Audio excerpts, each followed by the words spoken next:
कल्पना करंतु एमिति जड़े योद्धा जी गोटे किंबा 2 वर्ष नुहे बरं दीर्घ 37 वर्ष धरी ब्रिटिश साम्राज्य विरुद्ध रे युद्ध करथिले।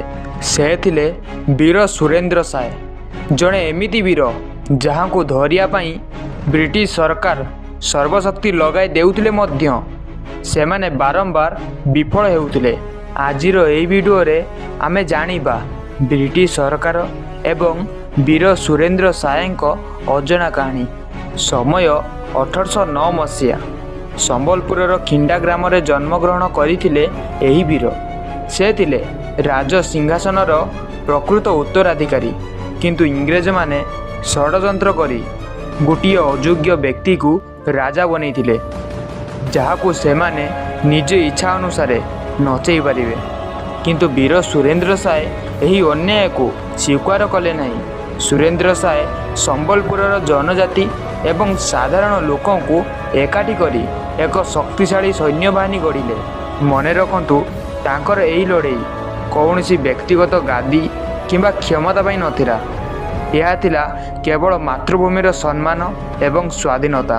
1827 मसीह से निजर प्रथम संग्राम आरंभ करथिले आउ इंग्रेज माननकु नाकेदम करथिले। इंग्रेज माने तांको 1840 मसीह गिरफ करी हजारीबाग जेल को पठाइले। किंतु 1857 रे सिपाही विद्रोह समय रे विद्रोही माने जेल भांगिबारु से मुक्त होई पुणी संबलपुर को फेरी गरिला युद्ध आरंभ कले।